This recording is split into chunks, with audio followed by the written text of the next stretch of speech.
السلام عليكم، سلام البنات، ان شاء الله تكونوا بخير. بديت لكم فطور تاع الصباح تاعي كليت خفيف خفيف ونص ديراكتومون طيب الغدا ولا الفطور كل واحد واش يسميه. درت حاجه تاع فيت في باطاكوش، انا خليت لكم مقادير تجي بزاف بنينه وسهله وسريعه وبدون بريستيج بدون والو، باسكو كنت مزروبه حابه نخرج شغل لكم تاع الدار دوكا. كنت حابة نخرج نحي على خاطري، هيا قلت لا غير نصور لهم بطاكوشة باسكو جات بزاف بنينة وما نديرها. هيا هنايا كنت ديجا لبست وهبطت نستنى في الطوموبيل وديمارينا على بركة الله. الوجهة رايحين للواد البارد، كاين اللي يعرفوه كاين اللي ما يعرفوش، كاين غير اللي يسمعوا بيه وكاين اللي راحوا له. انا سي لا دوزيام فوا اللي راح نروح له. رحت له قبل ما نزوج ورحت له هاد الخطره. هذا جاي بلاصه هذه جايه في الصيف بزاف مليحه، الماء تاعو بارد بارد بارد منعش في الطريق. واش نحكي لكم سخانه سخانه. رحنا جوايا هكذاك الزوج ثلاثة تلاشية، كانت واحد الشمس واحد السخانة حتى في الطريق حاشاكم ما قدرتش نريزيستي مسخانة هذيك. درت كلش حاشاكم تقيت عييت بزاف، بورتو ماشي بعيدة بزاف. خليكم تستمتعوا بالمناظر. وعندي واش طلعت دروج، واحد المناظر، واحد صوت الماء، واحد الهواء نقي، انتعاش ما شاء الله. راح نخليكم تفرجوا وتستمتعوا ونوليو فيما بعد.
ما استمتعنا كيما شفتوا، وبردنا رجلينا وتحت الغمات على الطريق هذه كامل وسخانة بلدية وادي البرد. أتمنى لكم طريق السلامة.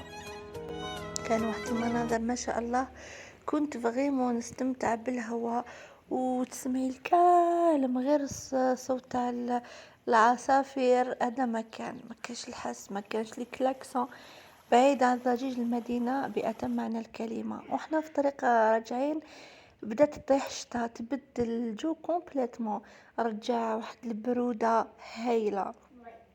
ومن بعد الشتا بدأت تقوى تقوى تقوى حتى نولينا ما نقدروش نشوفوا الطريق ما عادش تبان تلمو قوة الشتا، وكاين في بلايص وين كانت تطيح بالحجر. ان شاء الله يا ربي صيبا نافعا باذن الله. بصح انا هذا هو الجو اللي نحبه، واستمتعت بزاف بزاف في الروتور خير من لالي، باسكو في لالي مع الشمس تعذبت. هنا كنا وصلت للدار وهبطنا، وهنايا نصور لكم من البالكون. الحال هذا بزاف يعجبني.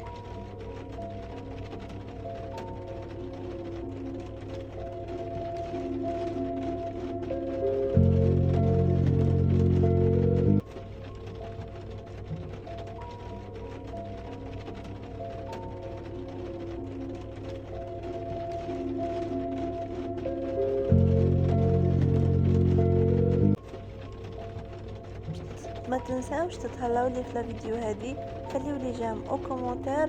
باي باي.